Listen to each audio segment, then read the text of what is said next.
You're listening to 3rdwave Trade Talks, a podcast that explores the dynamic world of global trade and compliance. I'm Grant Cernick, Head of Sales and Marketing at 3rdwave, where we empower businesses to master the complexities of international trade. Join me as I sit down with industry experts, innovators, and thought leaders to explore the trends, challenges, and insights that shape the future of global trade.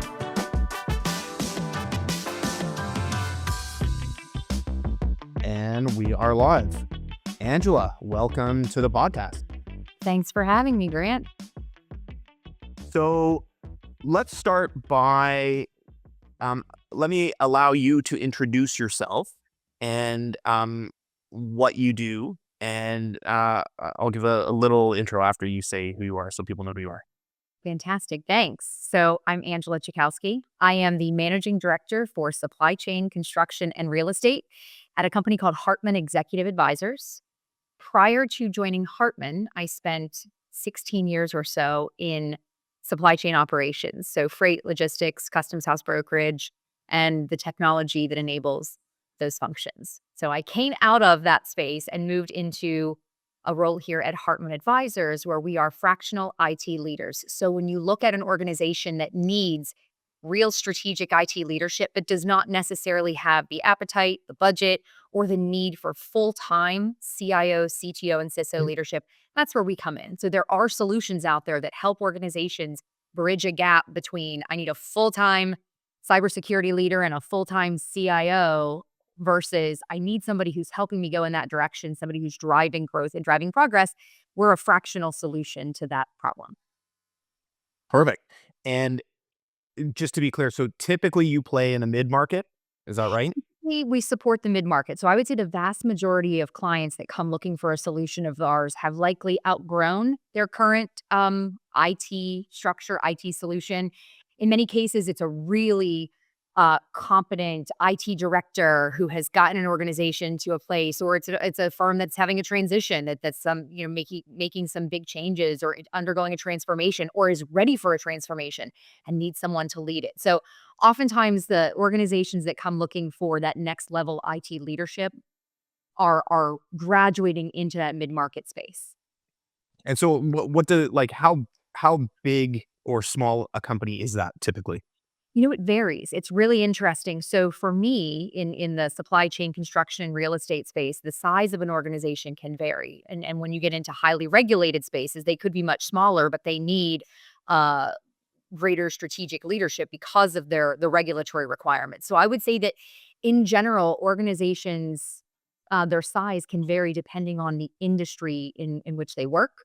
I would say that middle market for me could mean anything from 50 million in revenue to 750 million in revenue, and even beyond that, just really depending. But then there are also organizations that just need someone who has specific expertise that they just don't have access to. And I think that's really interesting as well, as we're all finding ourselves in new territory, new waters, especially as it relates to technology. And we need to go find someone who can lead us on a journey, lead us on a path, and help us get to where we're going. And I think that those organizations can really be of any size. It's all about companies who are willing and ready to make an investment in what technology can do as an enabler to their organization. So not just living in an IT silo, but really becoming the underpinning of how we operate and grow. Awesome. Now we met at TPM, I think, in March of this year, which seems like forever ago. Right? And we had a great, that evening out was like fantastic. Yeah. And that's where we first really met and got to talking. And I've been wanting to have you on as a guest on Trade Talks for a while. And well, you've been busy with life and stuff like that. So I'm thrilled that we are finally having this conversation here. And what we talk about, generally speaking, on this show are things to do with the supply chain, generally the international supply chain specifically, maybe, but other things that go on with that. And one of the things certainly I've been talking about in my writing on LinkedIn and my newsletter is around like places where supply chain technology fails. And I'd like to spend some time talking about it because this is something where you play in a lot. And it's oftentimes it's easy to blame the vendor for software failing. And there's so much more that goes into it. And I wanna dig into it a little bit because sometimes it is the software and the software really does fail. But oftentimes it isn't. And so, you spend a lot of time on different aspects or different elements of a life cycle of software acquisition. And I'm wondering, sort of in the system selection space, whether it's for a TMS or a supply chain management application or things of that nature, what do you what do you find? How do you generally, especially in the mid-market, how do you advise companies to go on a selection process, and what does that generally look like? You know, I always start when we're looking at systems and how we match those systems with an organization. It's so important to remember that executive leaders within every organization, we all have a core competency. We all have certain areas where we're comfortable and where we're not. And I think in a lot of cases, now we have business executives who are having to make decisions around technology. And that's not necessarily a core competency for every business executive, you know? So it can almost become a discomfort zone in some ways.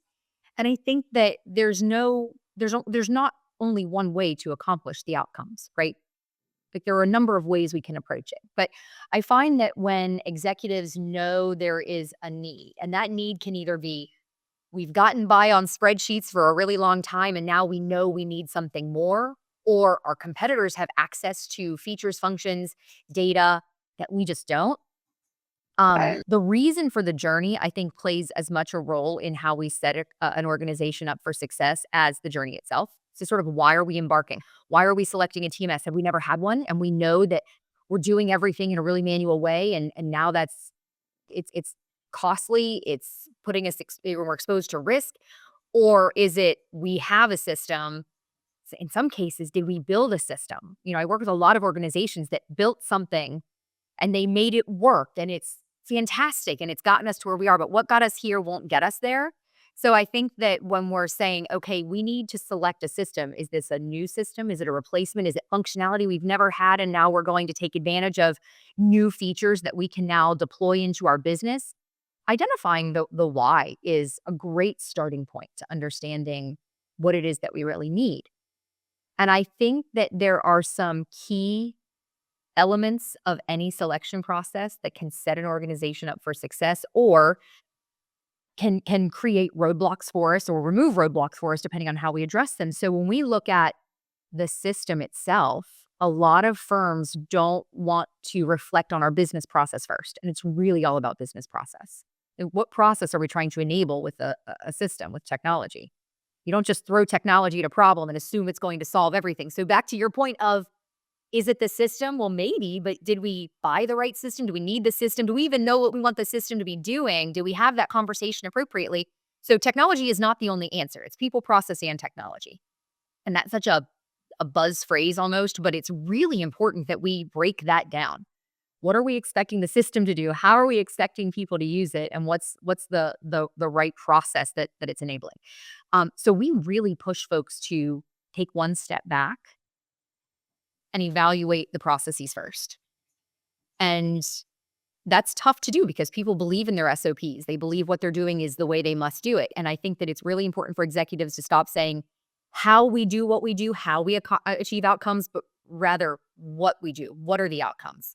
So for me, that's I think everything in terms of how we start a good system selection. And from there, it's about, then we have to dive into what are the real requirements? Like, what are the must-haves? What are the like-to-haves? What are the things that help us transform inputs into outputs? Like, what really enables that process? I think a lot of folks get stuck in a really weird cycle there of this is how we need it to function. This is exactly what we need it to do. And if it can't do these things, then it's not the right system for us. And so I think that that's another really likely pitfall that we see. So I guess in terms of how do we get started, I think, are we maybe even one step further back from that? It's, are we really prepared for this journey? And do we understand why we're going on it? And then are we willing to do the homework that sets us up for longer term success? That's a great perspective to take. One of the things you said right at the beginning, which I think is often overlooked from um, a perspective, or like from a work perspective, is like most of the executives in an organization have basically never done the exercise that of acquiring X, whatever X is, right? So if you're advising on an ERP, um, what if they're good, they've done one or maybe two ERP selections. Um, if it's a TMS, maybe they've implemented a TMS once or twice, maybe. Like that's if they have a lot of experience. The likelihood is they have none. And it's very hard to know what matters in those instances, right? Which is why someone, like an Angela at Hartman probably matters a heck of a lot. And certainly as you get lower into, the market, so maybe not in the Fortune, 1000 companies, but further down market, just the experience of doing that thing, which is understanding what matters and what matters from an execution perspective, from a software and what it's capable of doing, really becomes a problem, right? And if you don't do that, if you don't step back and go through that exercise that you just articulated about what are we really looking to achieve, what matters in our business process, what matters as far as the software goes, um, really sets you up to fail. And it doesn't matter what the software does, right? Because you haven't done that work that is required to understand what's important to you, right? And that's oftentimes a very hard thing because most companies don't step back to understand really what their business process is or what are the technical objects within a technology that will either facilitate or preclude me from gaining success, Well, right? and to that point, if you isolate your scope in such a way, then you lose sight of opportunities. You might miss out on realizing advantages, gains, other returns, things you weren't expecting to get because you were so siloed in your view of what you needed, what you were buying, that you miss out on a lot of things if you don't kind of have that overarching view. Um, it's interesting, something you said there, just in terms of maybe it was missed opportunities and how we get to really seizing. And somebody who hasn't done this multiple times, I would say that it's so easy to say, I know what we do, I know what we have to do. I'm just going to go out and request a bunch of demos. And it's so interesting to me what we talked about, that jump from sort of, do I know what I need, and missing the opportunity to create requirements and to go to the market with hard and fast requirements, but rather to go and look at demos. We've all looked at demos. And doesn't every demo you view look amazing? Because folks know how to give a good demo to make their product shine. We all would. That's just, it's natural.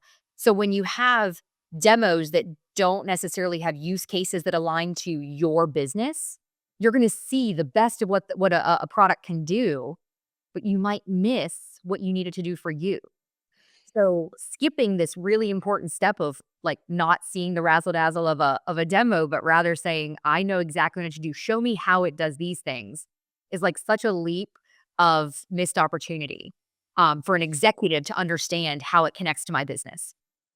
Yeah, I mean, it's such a good point. I can speak, to that challenge very specifically in the TMS space, which is a place that 3rd Wave plays, obviously. Um, one of the things that I've spent really a lot of time investigating is sort of the TMS space writ large. And there's a real problem in the TMS space, which most people, I would say, the industry hasn't done a very good job of articulating, and most people really don't understand, maybe unless you follow me on LinkedIn. But the TMS as a software space addresses a whole host of different things, right? And there are really two dimensions that matter really, really critically in if you are looking for a TMS. So whether you are in the international space or the domestic space is one of those dimensions. And whether you are sort of a BCO, a beneficial cargo owner, an importer or an exporter, versus whether you're a service provider. And I have this quadrant that I have on LinkedIn that really dissects it, because there are 4 quadrants, right? International, domestic, and LSP versus BCO.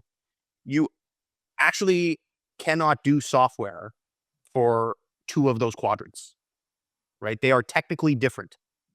So as an example, in a, um, if you, international transportation or international shipping is very different than domestic shipping, right? In international, you have, it's ocean and air, which means that it's almost invariably multi-leg, right? You have to get a shipment to a port of some sort, ocean port, airport. So that's one leg. It's going to fly or go on an ocean vessel to another port. It might be transshipped if you're doing ocean. So those are one or more legs. And then it's going to be railed and then trucked, or trucked, drayed to a final destination. That's a multi-leg shipment. For every single shipment, multi-leg. And if you care to manage that, you're going to need to be able to manage all of those legs doing things. And the complexity lies in managing those legs and the dependencies one on the other. In the domestic space, everything's trucking, right? And so a truck can go on a road, and it can go from any one point to any other point in one transportation leg from a management perspective. And so it's simpler conceptually. Where it gets complicated is that you have thousands and thousands, tens of thousands, maybe hundreds of thousands of shipments like that have to be delivered, right? And so, whereas on international you have much fewer complicated legs that don't have necessarily the same volume problem. On the domestic side, you have tons of shipments, and those shipments and you have to optimize and do a whole bunch of other things that you might not have to do on the international side. Now, if you don't understand this and you just go out to the world and say, I need a TMS, you are almost certainly setting yourself up for failure. And it doesn't matter who you pick, or you can fluke into picking the right one. But on a demo, as you say, somebody could set it up so that it looks really good. And if you don't understand that there's this distinction, then, you're going to run into a lot of problems. Right.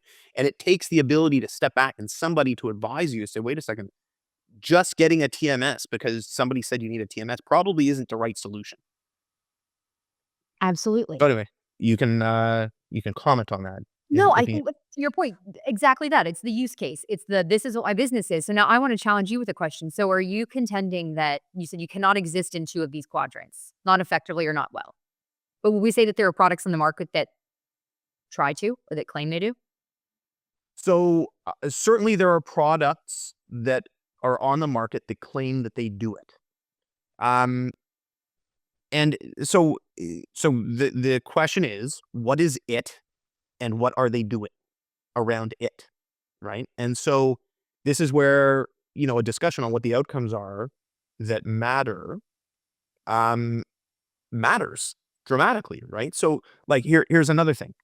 In international, you care about things related to trade compliance, right? There are rules and regulations in international trade. You do not have those problems in domestic, right? Okay, so are you going to manage those things as part of a TMS, or are you not? I mean, here's what I know. A domestic system does not enable, there's zero reason why a domestic system would have any of this trade compliance stuff, because they don't have to deal with the trade.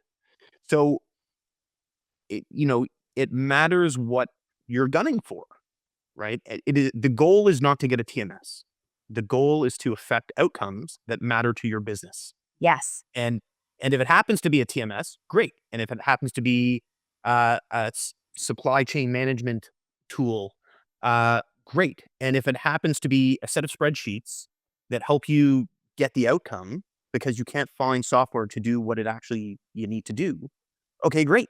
Right? Like, I'm in the business of selling software for 3rdwave, right? So, but it's taken me and us at 3rdwave a long time to really understand. No, we play very specifically in the mid-market, in international transportation, which is ocean and air, in trade compliance in the United States, and we manage this exceptionally well. And it isn't helpful to talk to people or try to sell people. I have talked to lots of people that don't need my software, but for me to try to sell software to somebody who's looking for domestic trucking transportation, LTL, and they do tens of thousands of shipments, hundreds of thousands of shipments. And when we talk about requirements around that, to your point, they could be both. So a user, a BCO can be both. They can be both a consumer of a third wave product and needing what, what your expertise is. And they could need that domestic solution. So Correct. they So could need both. And for them, when we get to requirements, it's, do we need both to be under one pretty umbrella? Or do we need a product that does this and a product that does this that can communicate effectively together? That's it. That's exactly right. So one of the things that's really interesting and curious maybe what your thoughts are on this. So one of the things that I'd say sort of is interesting with companies that do both international and domestic, and by the way, I would mention almost certainly most companies are doing both. They need both, right? So if you're an import distributor, let's say, you are importing internationally and then you're going to distribute domestically, and that distribution, domestic distribution is going to be probably truckload, less than truckload, maybe small parcel, whatever it is, but it's different than the importing, right? So you're doing both, like almost certainly you're doing both. Even companies that are doing, they're more global in nature and they're importing and exporting, and then they're doing some kind of transformation domestically, assembly, whatever it happens to be. They might also have a domestic distribution network, and that's going to be truckload, less than truckload, or small parcel or something like that, right? So they're almost certainly doing both of those things. And the question is exactly what you posed, is like, is there a reason that it needs to be one system, or can it be two systems put together? And my general philosophy, I'm curious what your comment is if there is unless there is a reason to use multiple systems, you should always go with one system, because the integration creates all kinds of complexities that you don't really want to deal with. However, if there is a reason to go with multiple systems, you should highly contend with those reasons to figure out if the first statement is valid or not. So coming to something like, there are lots of companies we speak with that are like, yeah, we're an Oracle shop and we use OTM. We want to use OTM, which is Oracle Transportation Management, for both international and domestic. And that, as if this statement, just because I want to do it, is going to make it happen. And it's like, okay, well, OTM was designed for domestic transportation. And getting it to do international, I mean, you could, with that enough money and time, you can get anything to do anything, especially on the Oracle and SAP products. Do you really want to try to get it to do a subpar set of things on the international side when it just was not designed for that, right? I don't know. What's your experience been when you've been advising companies? I am of the exact same mindset as you. It depends. It depends. If we have a compelling reason to go best in breed across a number of platforms, great. Let's discuss what they are. Let's now create a roadmap for how we're going to get there. What matters, in what order, how we navigate that change, because change management on that might look different than change management and it's sort of a single source. It absolutely, we have to be driven by the business. IT exists to support a business. We say there are no IT projects. There are business projects where IT plays a role, maybe led by IT. A system selection is no different. We have to be driven by the business. And I mean, truly, what does operations need to get? So right in line with your point, Grant, what does operations need to get out of this system? Why is that solution worth added cost, added maintenance, et cetera? Have we fully evaluated that? But if it's worth it, and if that drives the outcomes, we have to do what's best for the business and we make that happen. But to your point, we shouldn't necessarily say, oh, we need it to be under one umbrella, so we're going to accept a subpar system if that's not going to drive those outcomes. Right. I agree. Yeah.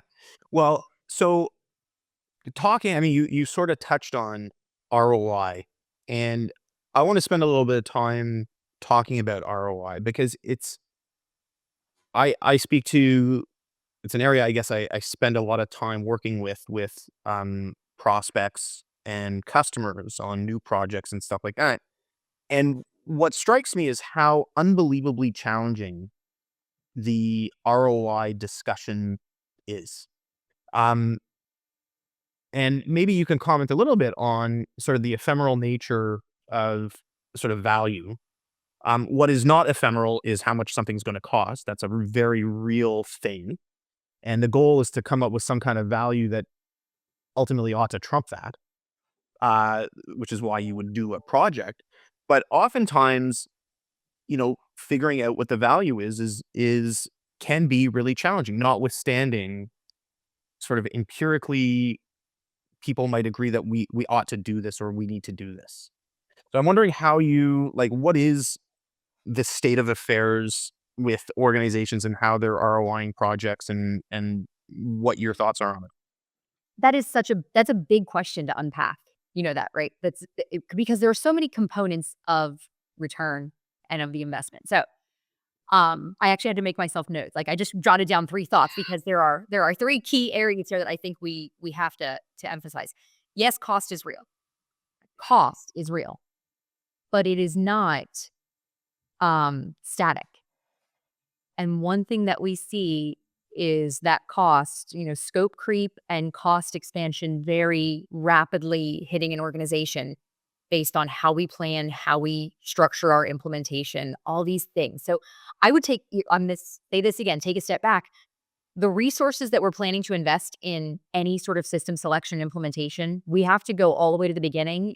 And honestly, it becomes a function of an executive leadership team committing resources, and that's both people and money. And so if we're saying we're on a shoestring budget here, we have to go in knowing that. But we see implementations fail because we haven't dedicated the right resources. And in some cases, it's we didn't plan for X, but also it's we didn't allow the right manpower to effectively do this. And we expected people to handle an implementation, a selection, all of the work that goes into that as part of their day job without creating capacity anywhere else in the organization. And especially in the middle market, that is detrimental to the success of a project of this size and magnitude. Like you can't expect your entire operating staff to take on added burden and not have some sort of downstream impact negatively within your operation. Mhm. So then when you've got folks who are doing it as part of their day job as well, but you haven't accounted for that, then we see that expansion, that time expansion. So we thought we were going to go live in whatever, a year. And now here we are approaching the 10, 11 month mark and we're not ready. So now we have added costs, sort of things compound and we're no closer to those outcomes. So that return on investment now, our entire calculation is based on some incorrect inputs because we did not give ourselves the right bandwidth to do it. So, okay, so let me stop you there Please do. because what you were explaining, so I can't help but agree that all of these things are real.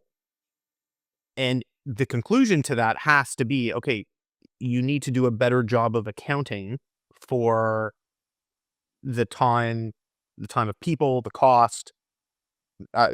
One of the things that you haven't mentioned, but I would highly suggest is important is focus of the organization. And you can really be distracted on a whole set of things that maybe aren't important. And that's a really limited asset that companies generally have is focus. But regardless, it's hard to quantify that. But as you start truly accounting for the cost and the time of people and so on and so forth, what you're suggesting ultimately is that projects are like way more expensive than what you initially think they're going to be, which it, on the one hand makes a better accounting of it, but on the other hand makes it way more difficult to ROI, right? Because what you're trying to now you have, as you start accounting for these other costs, those are just more benefits that you're going to have to articulate in real terms on a business case to get it to ROI. It makes the problem more difficult, right? And so because the conclusion could be or would be, if you take it to its logical, this project is just too expensive. right? And I guess, I had an interesting conversation, which won't seem the least bit relevant, but I think it is actually quite a big parallel. We were talking the other night at dinner about the cost of like subways, right? And subway in Toronto in particular, because I live in Toronto, and it's like $1 billion a kilometer or something like that. It's like some ridiculous amount of money to put a kilometer of subway in. And if Wow. you're looking at a project, any independent project that you might invest in, the cost is so exorbitant, you can very easily come to a conclusion, this is not worth it, right? However, we're going to account for it. Over time, when you look at the last 50 years in growth in Toronto, and specifically where that growth occurred and the value that as I mean, all of the growth happens along the subway line, and the value that has been created by virtue of building the subway line is almost unquantifiably massive. So whatever the cost was, however ridiculous the equation might have been when you were contemplating it, it has outperformed what you were otherwise contemplating by orders of magnitude, right? Which is a great sort of like encapsulation of what the challenge is. When you get an infrastructure project, it's really important and it facilitates growth. Almost certainly, you're going to underestimate what the benefit is from doing that thing, right? But in the moment, or in the time that you're trying to encapsulate what it could be, it makes it very challenging. And if you don't do it, and this applies to like a million projects within a thing, if you don't do this one thing, except there are a million other ones that you also could be doing, where are you limiting yourself, or what's going on? And so how, like, do you run into that? You must run into that a lot at the executive level. Well, and yes. So something you just said there is, what is the cost of not doing it? What is the risk of not doing this project? What is the risk of not building that extra kilometer of subway? Like, what do we not gain by not doing this? There is as Mhm. much risk, there's as much ROI in terms of the risk of not doing something.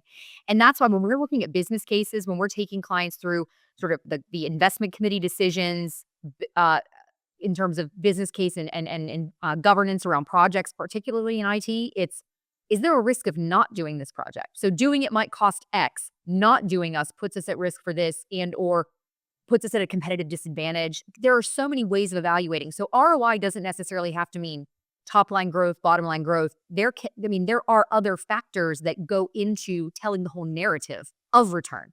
And to your point, in your example, which I love this example, there are so many benefits that far outweigh what we could even foresee or predict, but we know there's a minimum ROI of at least X. And we can look at historicals. And it's the same with a system. You can look and say, this is what I'm investing, but also I have X number of issues, whatever, fill in the blank for issue. Penalties, fines. There are all kinds of things that could go into this quantifiable bucket of problems that would be eliminated by doing this. So again, not growth on the revenue side, but rather elimination of an expense or elimination of a risk, just as valuable. It must be quantified in some way. And then, of course, we oftentimes find ourselves at the table with executive teams we're all trying to workshop sort of what's the ROI, because in some cases it really is hard to quantify. It's hard to put into words. There's a benefit.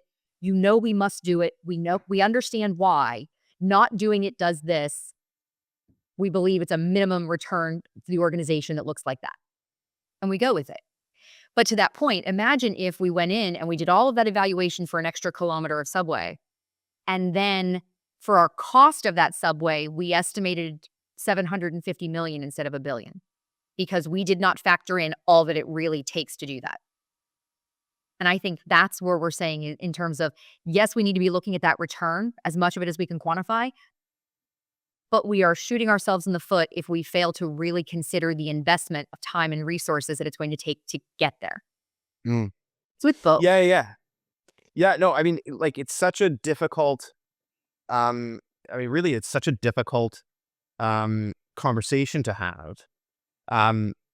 For us, it oftentimes is even more complicated, because I feel like the lower down in the organization you get, just the less able people are to have meaningful conversations.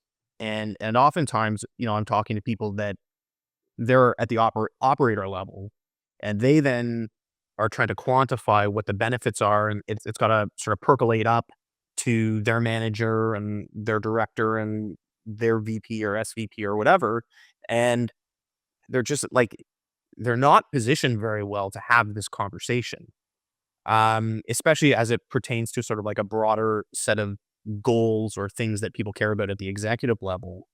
Um, one of the things that I think most, I'm curious what your thoughts are. Like having a discussion about risk has to be easier at the executive level than it is at the operator level, at least to a certain. They live in a world of risk, whereas at the operator level, it's a simpler version of risk. What's your experience? I think it all bubbles up. And yes, I think you're absolutely right. One of the things that we consistently, I don't want to say push for, but we insist upon is that every project, every major investment project, and even some of the minor ones, must have an executive sponsor. And that is someone at the executive table who says, I'm putting my stamp on this. So I've reviewed the business case. And that I really do think should go for organizations of any size. So it's somebody who is saying, I, as an executive, because I have purview over, or at least I understand the overall implications to the organization. And I am saying, I believe this is a worthwhile investment, and this is the business case, and this is that ROI, and this is the study, and this is what we know we're going to do with it. And this is what I'm committing to within the organization. So I always say it's kind of like we go in with an ask, but we also make a promise with that ask. So we say, I need a TMS. And if you give me this TMS, I can increase revenue, reduce shipment time, reduce errors by this percent. Like this is what I'm going to give back to the organization. So there is an exchange of sorts that happens. And I don't want to make it sound like it's so transactional at the executive table, like we're all bartering and, gambling with the company's money, but rather we're saying, bet on this because I have done an assessment as an executive leader. So I believe this project will yield these returns, because if that company only has a certain amount of resources to invest, and every few people have, bottomless coffers, they are evaluating multiple business cases and saying, which ones are we willing to put our dollars on? And that's why at that executive table, there needs to be somebody who says, I have looked at this top down, and these are the returns to the organization that I see. These are the benefits. I'm asking this executive team now to come together and back my project. And again, that makes it sound super sort of political and transactional. It's not meant to, but rather it forces us as executives at the table to take a very different approach to asking for investment of resources from the company.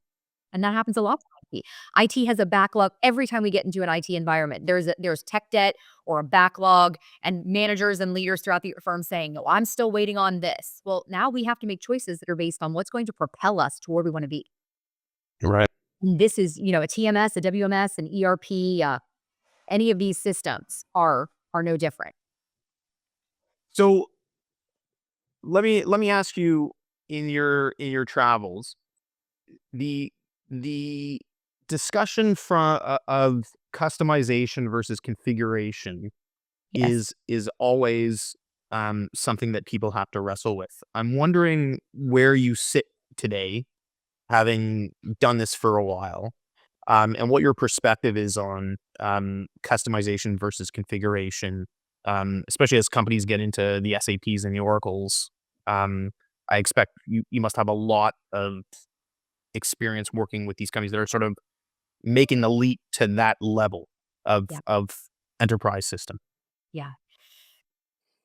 So I think just in general, I think anyone's knee-jerk reaction to my position would be customize as little as possible. Do your due diligence in terms of creating your requirements in your RFP, in your demos, in your use cases, and find a system that gets you most of the way where you need to be.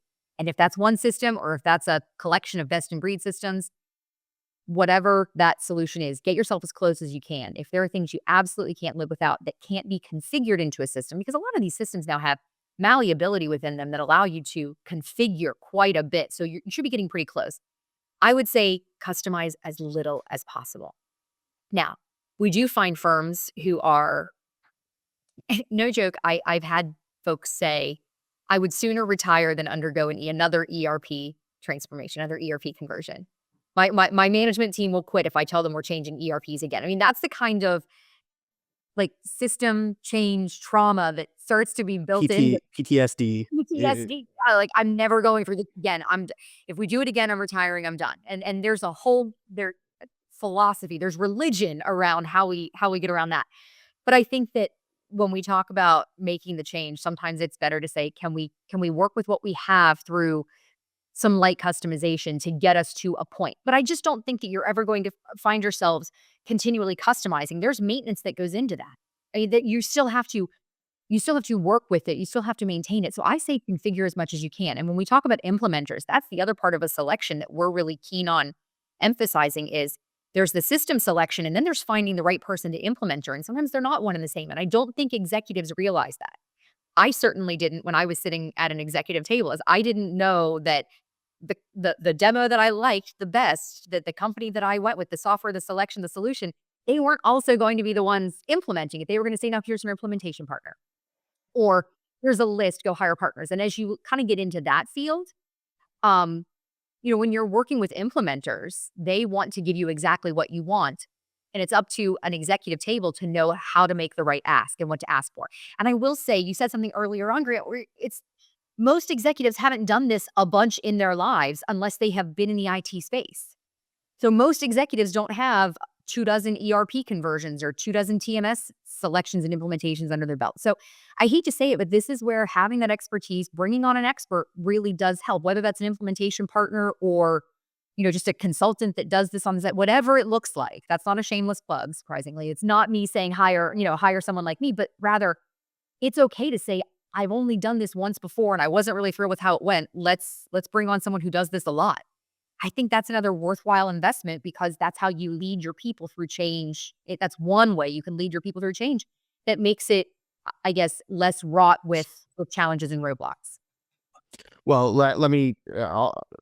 I'm not above sort of shameless plugs for you. That is, and let me say, like, listen, there are lots of KPMGs and the PricewaterhouseCoopers that do ERP implementations all the time.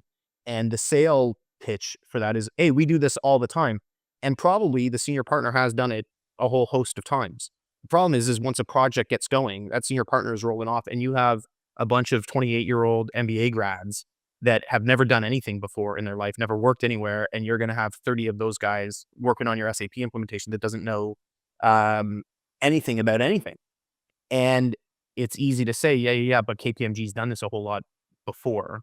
But you really have to be sensitive to that, right? I would expect that you have less of that challenge at Hartman, right? At a smaller, more boutique-y place where if you're doing it, you're actually involved in it, as opposed to somebody rolling off and going on to the next project, right? Absolutely. And that is something. I run into that a lot, where people are making decisions because they think, again, they've never done this before. So that senior partner knows everything. And it's like, yeah, but they're not actually working on your project. We're not here anymore. Yeah. Yeah. And so that's, I would just highly, highly recommend for people that they need to be sensitive to that one piece of it. And there are some great implementers around, but just because they are one of the big 4 or 5 firms doesn't make them the best for you. Right. Well, thank you. I'll always take a nod. So thank you. I appreciate that.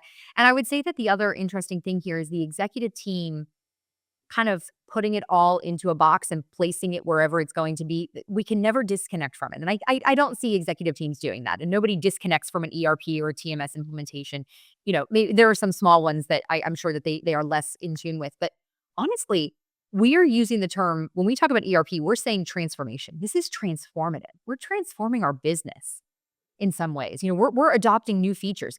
I'm not going to go down the AI sort of path right in that statement, but we're talking about firms who want to take on new technology, who want to inject new technology, new features, new functions. Data is one that we could spend another hour talking about data and the importance of how we capture and utilize data. Well, these systems are what would enable that. But this is a good system selection can transform how we operate, the information we have available to us to make decisions about our business, how we go to market, the products that we can provide to the market, depending on your space. So I would say that a system selection isn't just about sort of making us be able to do the same things we do right now. It really is that opportunity for, the horizon. What's on the horizon? What's on our roadmap? And are we thinking forward? And that might be within the system that we select, or it might be, what does a bolt-on solution look like later? Not and every system, every solution has its place, has its right fit. But for people to default to, I'm going to go to SAP, I'm going to go to Oracle because I know their name, I'm familiar with them, I know people who use them, I've talked to my network and they're out there. It's really easy to go to the big names that are highly recognizable, that we hear about a lot, that we know that they have a really solid roadmap. And yes, they absolutely have their place, but it doesn't always need to be a default position as well. You can find great solutions that you maybe never heard of by going out into the market and really scanning thoroughly based on what our needs are. So I do think that there is a bit of that here at play as well. Yeah, well, it's you said a lot in there. One of the strings I'll pull on is the idea of, so okay, most people don't understand that sort of these large technology projects are about systematizing your business processes, formalizing your business processes. And there is, if you don't have an ERP and you're moving to one, you have a lot of informal processes that now have to be formalized. And most companies are not very good at that. And even if you are good at that, it's a hard discussion to have as to what processes are we going to formalize, which are we not, and so on and so forth. And then even if you are on an ERP, you have formalized a certain set of processes and you have a million other processes that are not formalized. And so if you're moving to a new system, now you're talking about, again, the formalization of your processes that might or might not match to a system, or the system that you're acquiring, or the configuration that you're able to get within that system. And so, that discussion is a very challenging one to have internally, especially if you don't really understand that is the exercise, is the formalization of business process, right? Business process, business rules, what happens when those rules, exceptions to those rules, and so on and so forth. And you have to map all of that stuff out. That is a very hard thing. And that's before any implementation starts, right? It's just a very difficult thing to do that by the way, nobody likes doing this. This is like insanely challenging, right? But, you mentioned something around needing sort of the system to do what, you have your business processes and you're trying to enable sort of the processes that you have, but also new capabilities um, within your business to be able to accomplish something better, right? Or better, move ahead, move forward, keep up with competition, whatever that is. Um, and, I wanted to give just a quick example sort of on that, and sort of where it could go really wrong within any kind of sort of implementation and stuff, and how things can get fixed if you fix the underlying problem. So we had a customer, they're a wine importer, and they were implementing Microsoft Business One, Business Central, whatever that Microsoft product is called, as an ERP. And so they happen to sell it. So they import wine, they distribute it domestically. And they also happen to self-file customs entries, right? So they had, I don't know, they do 1,000 imports, let's say, a year, and then they file their customs entries. So instead of paying a customs broker to do this, they want to do this themselves. They have a bunch of trade specific complications that brokers tend not to do very well, and they want control of that.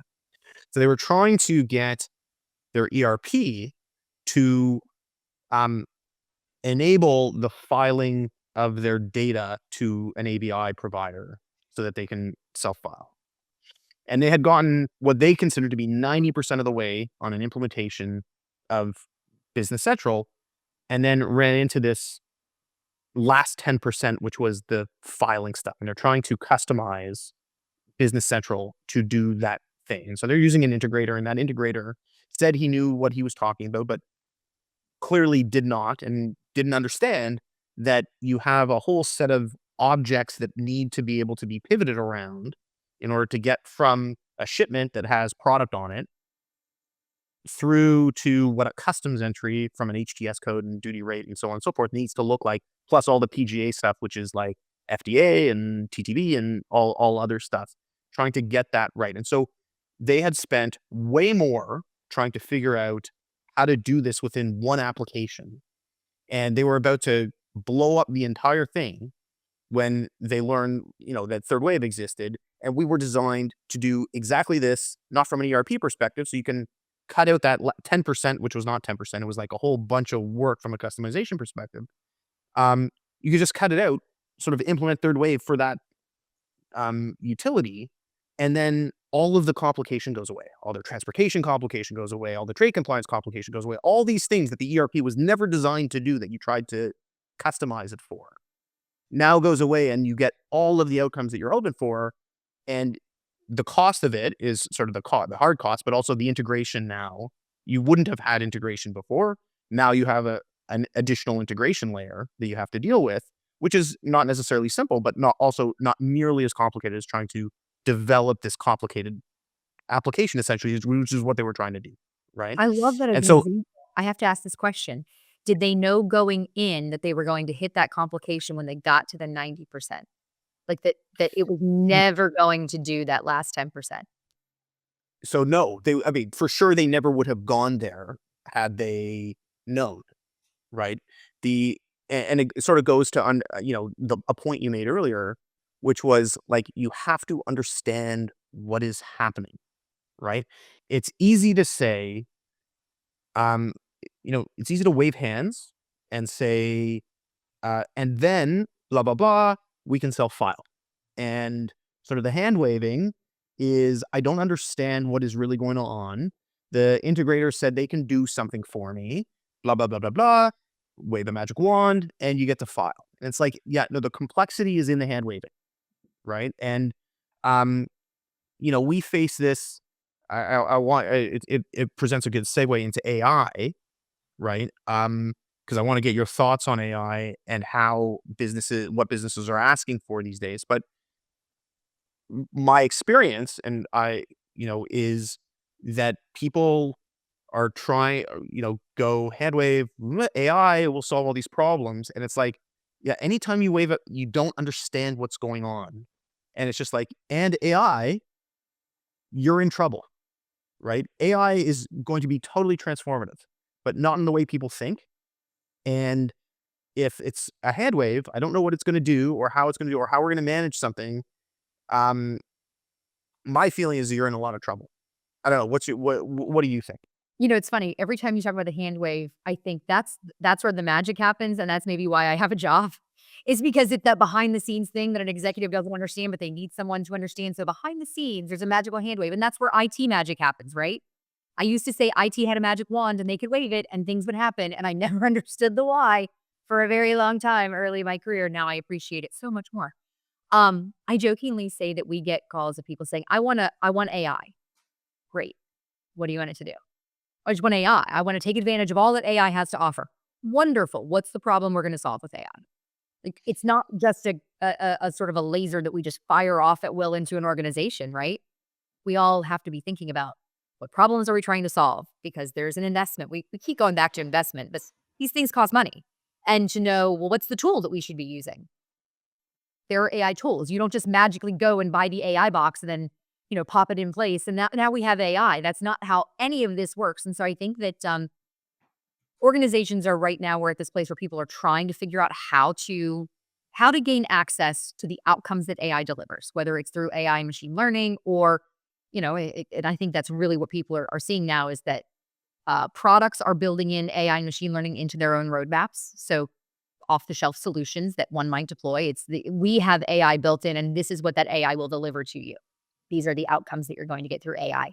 But we're seeing it appear in so many interesting use cases. There's no shortage of places where we can deploy AI. We just did a talk at the International Warehouse Logistics Association's annual Warehouse Technology Conference a few months ago. So IWLA's Warehouse Technology. And we had one of our folks give a talk on the number of ways that we can deploy AI into warehousing. And we went through a day in the life of a warehouse, the people who work and support a warehouse, just a distribution center, and had maybe 10 or 15 use cases of, these are the things that AI can do, but none of them look or feel the same. It's not all robots.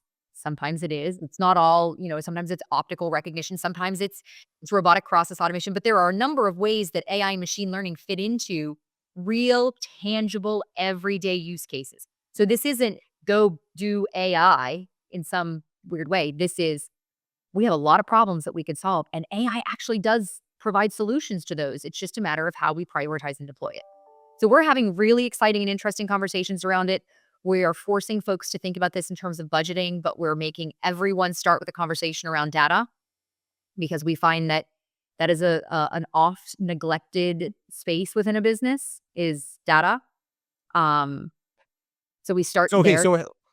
So to dwell on that for a little bit, and I know we're running up against the hour, so maybe we can always get you back to have sort of a more foundational conversation about it. But I'm always curious, like, I couldn't agree more with that statement that your data matters, and how you store data and are able to access it and make sense of it and what we call contextualize it matters.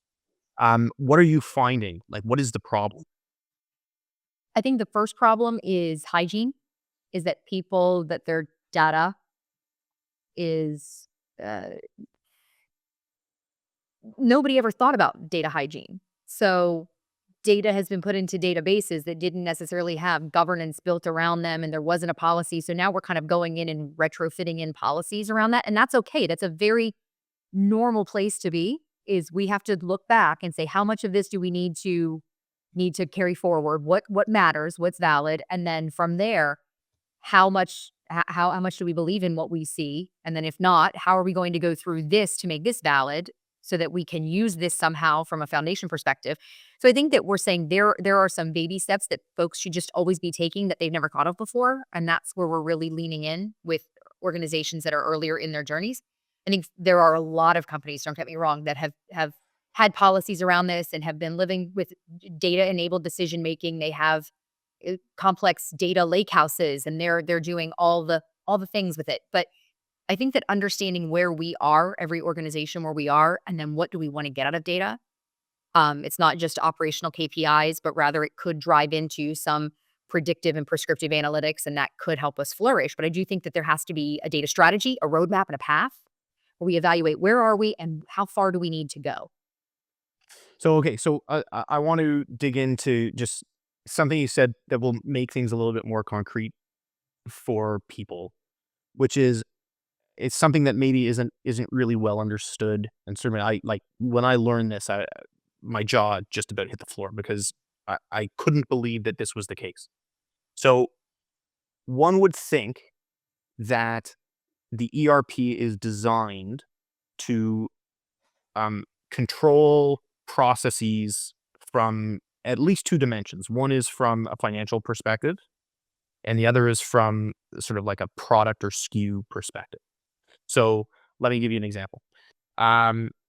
If you issue a purchase order for 100 widgets at $10 per widget, you would expect that the ERP should understand that you're going to get an invoice for $1,000, and then there will be a cash payment of $1,000 for those widgets.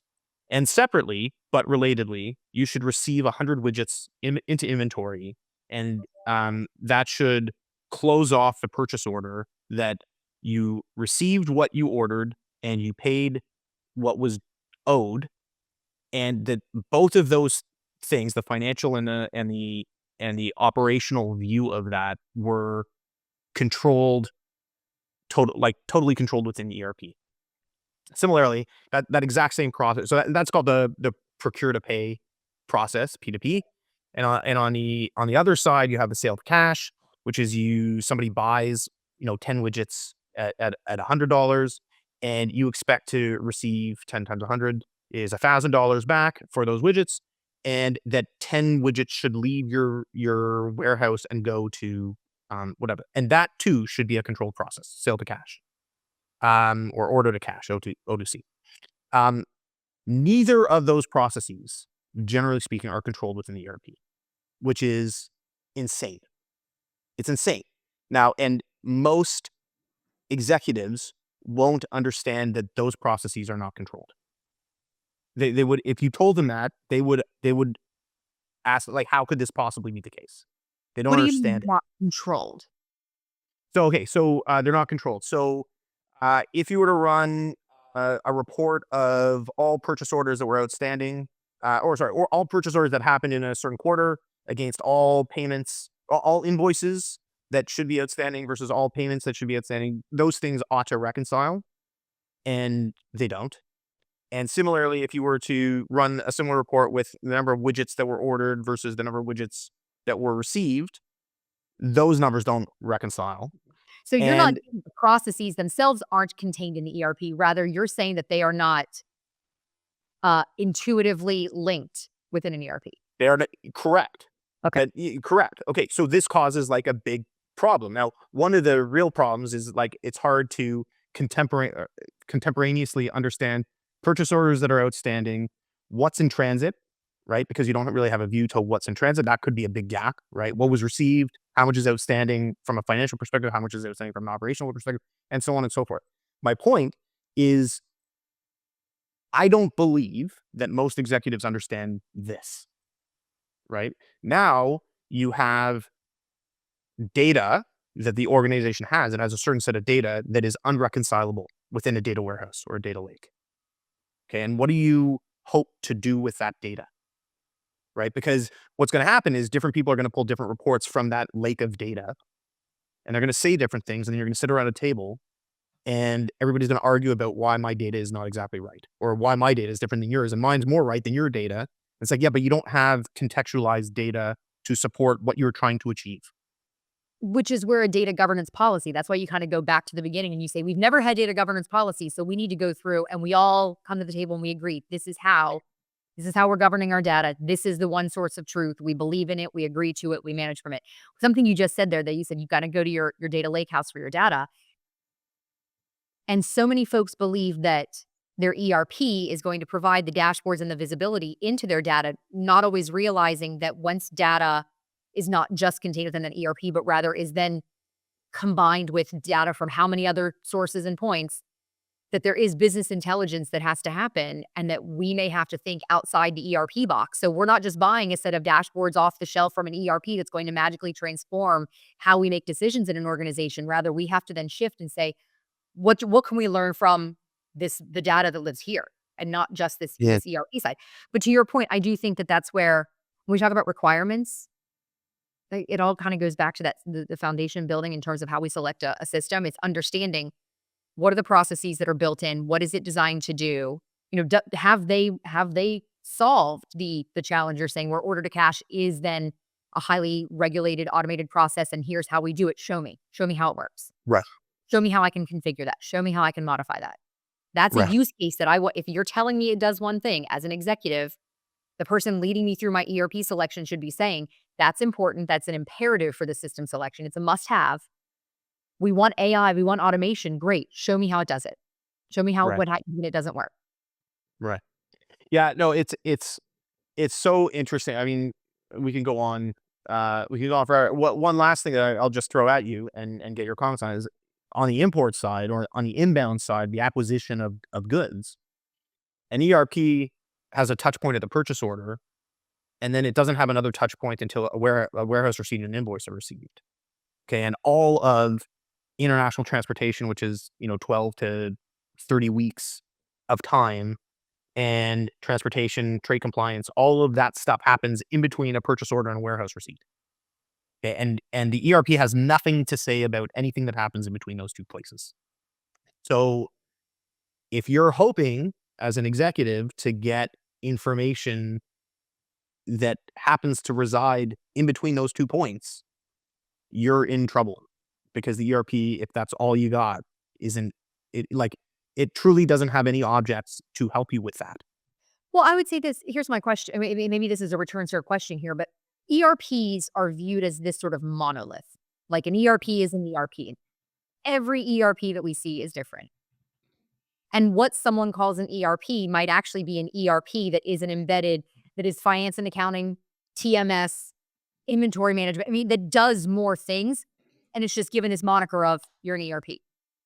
And I don't think that we can ever characterize what all ERPs are, because I see a lot of them, and I see a lot that do have very different modules and functionality. So I don't necessarily, I'm neither agreeing or disagree with you in terms of those touch points of we've placed an order and now it's received in the warehouse.